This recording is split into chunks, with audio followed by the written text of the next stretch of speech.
الذي أرسل رسوله بالهدى ودين الحق ليظهره على الدين كله ولو كره المشركون۔ قابل صد احترام محترم سامعین اکرام، ہر قسم کی تعریفات اس خالق مالک ارض و سماوات کے لیے، اور لاکھوں کروڑوں درود و سلام آپ محمد مصطفیٰ صلی اللہ علیہ وآلہ وسلم کی ذات اقدس پر۔ جیسا کہ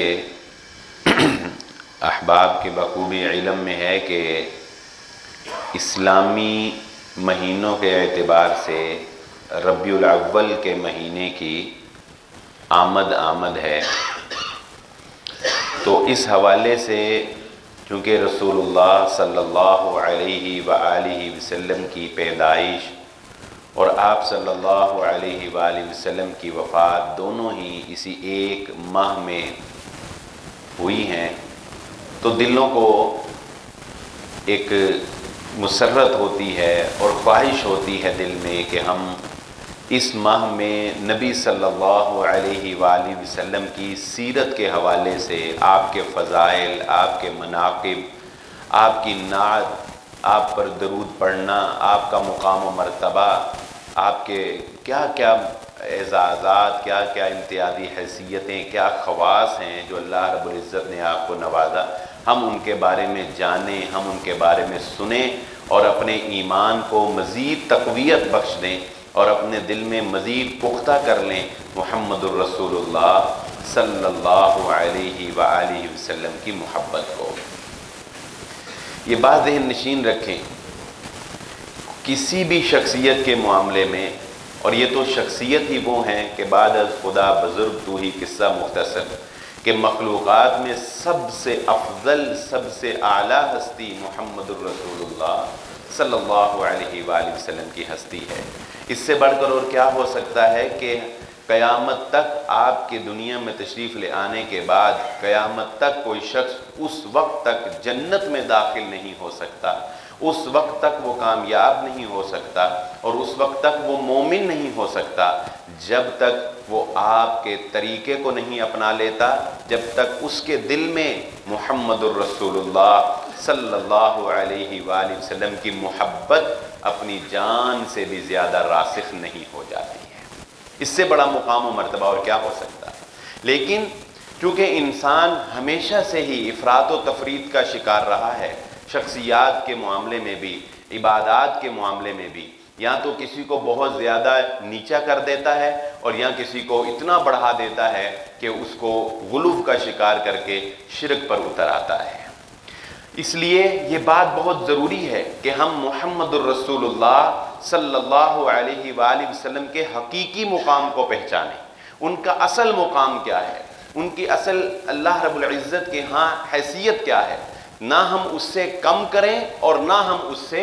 زیادہ کریں۔ کم کرنے والا بھی نقصان میں ہے اور زیادہ کرنے والا بھی خسارے کا شکار ہے۔ زیادہ کرو گے تو اللہ کے ساتھ ملا دو گے اور وہ شرک بن جائے گا، کم کرو گے تو تمہارا ایمان ضائع ہو جائے گا۔ اس لیے یہ بات بہت ضروری ہے سمجھنا، کیونکہ انسانوں نے تو یہ ہمیشہ سے یہ چاہا ہے کہ کسی دیکھے ہوئے خدا کی پرستش کریں، کسی ایسی چیز کی پرستش کریں۔ وہ جو اقبال نے بھی کہا ہے نا، بن دیکھے خدا کو مانتا کون؟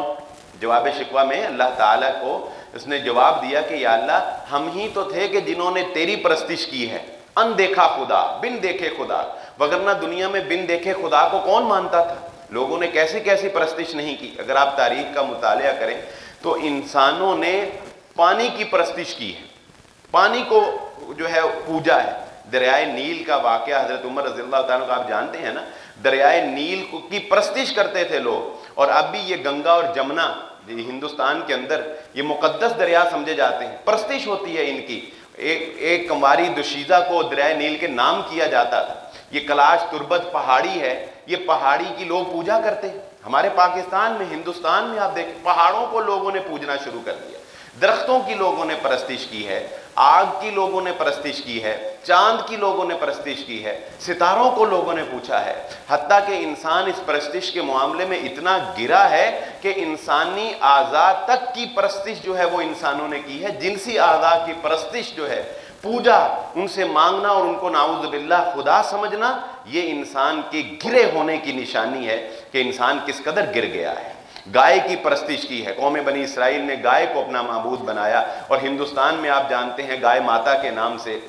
گائے کو پوتر سمجھا جاتا ہے، مقدس سمجھا جاتا ہے۔ جانوروں کی پرستش انسان کر رہا ہے۔ یعنی اگر آپ انسان کے معیار کو دیکھیں تو یہ کتنا گر جاتا ہے، یہ کتنا گر جاتا ہے صرف اس لیے کہ کسی دیکھے ہوئے خدا کی پرستش کرنا چاہتا ہے، چاہے اس کو اس نے اپنے ہاتھ سے بنایا ہو۔ یہ بتوں کی پرستش اپنے ہاتھ سے انسان بناتا ہے اور بتوں کی انسان جو ہے وہ پوجا کرتا ہے۔ یہ پارسی لوگ پتہ نہیں، یعنی اگر آپ تاریخ پڑھیں ابتدا سے لے کر آخر تک، یہ زمین ایک وقت ایسا تھا لوگوں نے زمین کی پرستش کی ہے۔ یہ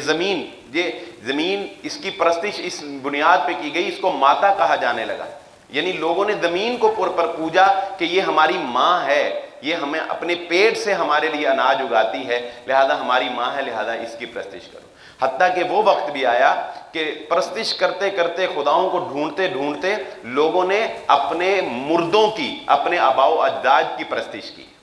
لوگوں نے یہ سمجھا، ایک وقت یہ بھی ایسا انسانوں کے اوپر آیا جب وحی سے انسان دور ہوئے۔ یہ تمہیدی گفتگو ہے، انشاءاللہ اگلی بات سمجھنے کے لیے آسانی رہے گی کہ ہم نے اصل جو پوائنٹ ہے وہ کیا ہے کہ ہم نے نہ آگے جانا ہے نہ نیچے اترنا ہے، ہم نے بالکل اعتدال پہ رہنا ہے، وہ اس لیول پہ رہنا ہے محمد الرسول اللہ صلی اللہ علیہ وسلم کے مقام و مرتبے کے معاملے میں جو لیول اللہ نے ہمیں بتایا ہے۔ لوگوں نے تو یہاں تک کیا کہ مردے کو جب دفناتے تھے تو آپ جانتے ہی ہوں گے مصر کے اندر اس کا سارا ساز و سامان، اس کے زیورات سب اس کے ساتھ دفنا دیتے تھے، سب کچھ اس کے ساتھ بنا۔ کیوں؟ کیونکہ انسان نے یہ سمجھا کہ اگلے جہان میں جا کر بھی اس کو زندگی گزارنی اور ان چیزوں کی ضرورت ہوگی، لہذا سب کچھ اس کے ساتھ ہی دفنا دو۔ اور پھر انہی اپنے ہاتھ سے دفنائے ہوئے لوگوں کی انسانوں نے پوجا کی ہے، پرستش کی ہے۔ قبر پرستی جسے ہم کہتے ہیں، یہ قبر پرستی یہ بھی غلو کا نتیجہ ہے۔ نیک لوگوں کو یا بادشاہوں کو انسانوں نے پوجنا شروع کر دیا۔ پھر آباء و اجداد کے معاملے میں آپ دیکھیں کہ ہمارے اندر کتنی پرستش ہے کہ ہم بہت سی باتوں کو صرف اس لیے اختیار کرتے ہیں کہ یہ ہمارے باپ دادا کرتے آئے تھے۔ بہت سی خرافات کو قومیں جو مشرکین مکہ تھے انہوں نے کیا کہا، ما وجدنا علیہ آباؤنا، بھئی ہم یہ کیسے چھوڑ دیں، ہمارے باپ دادا کرتے چلے آئے۔ آج ہمارا حال بھی یہی ہے، ہم یہ کہتے ہیں کہ یہ کیسے چھوڑ دیں، میرے باپ دادا کرتے چلے آئے تھے۔ تو ہم انسان نے بہت جگہ پر غلو کر کے عبادت کے اندر اور پرستش کے اندر اللہ کے مقابلے میں بہت لوگوں کو شریک ٹھہرایا ہے۔ اسی طرح قوم بنی اسرائیل کے اندر اس پرستش کے غلط راستے کا نتائج میں یہ نتیجہ بھی نکلا کہ رسول اللہ صلی اللہ علیہ وآلہ وسلم نے اس کی جانب نشاندہی بھی کی کہ انہوں نے اپنے نبیوں کو پوجنا شروع کر دیا، اپنے نبیوں کی پرستش کی، انبیاء کی پرستش کی، انبیاء کی قبروں کو میلا گاہ بنا لیا، انبیاء کی قبروں کو انہوں نے پوجا، انبیاء کو شریک بنا لیا اللہ کا۔ حضرت عیسیٰ علیہ السلام کو اللہ کا بیٹا کہہ دیا، حضرت عزیر علیہ السلام کو اللہ کا بیٹا کہہ دیا، اور ایک طرف تو یہ کیا اور ایک طرف فَفَرِيقًا كَذَّبْتُمْ وَفَرِيقًا تَقْتُلُونَ، ایک طرف انبیاء اکرام کو خود سولی بھی چڑھایا۔ یہ افراط و تفرید کی آپ کو مثالیں دے رہا ہوں، ایک طرف انبیاء کی پرستش کی اور دوسری طرف ایک گروہ ایسا بھی جس نے انبیاء کو نعوذ باللہ شہید کیا، قتل کیا خود سے۔ یہ حال ہے انسانوں کا، جب کسی کو بڑھاتے ہیں تو اتنا بڑھا دیتے ہیں کہ شریک ٹھہرا دیتے ہیں اللہ کا، اور جب گراتے ہیں تو اتنا گرا دیتے ہیں کہ کفر تک اس کے اوپر فتوے لگ جاتے ہیں۔ حضرت سلیمان علیہ السلام کا واقعہ پچھلے جمعہ ہی سنا، کفر کے فتوے، وما کفر سلیمان جو قرآن نے نفی کی ہے اسی لیے کی ہے کہ حضرت سلیمان علیہ السلام کو نعوذ باللہ کافر تک کہا لوگوں نے۔ تو یہ کیا ہے؟ یہ دراصل نتیجہ ہے اس بات کا کہ ہم نے کسی بھی شخصیت کے صحیح مقام کو جب نہیں سمجھیں گے تو یا ہم اس میں بہت زیادہ اس کو نیچے لے جائیں گے، افراد کا شکار ہو جائیں گے، یا بہت زیادہ تفرید کا شکار ہو جائیں گے۔ حضرت علی رضی اللہ تعالیٰ عنہ کی شخصیت کے بارے میں بھی آپ دیکھیں ایسے ہی ایک گروہ ہے، اگرچہ وہ بالکل کم ہے، نہ ہونے کے برابر 1% ہوگا، لیکن بہرحال موجود ہے، جنہیں ہم ناسبی کہتے ہیں۔ وہ کون ہیں؟ جو حضرت علی رضی اللہ تعالیٰ عنہ کے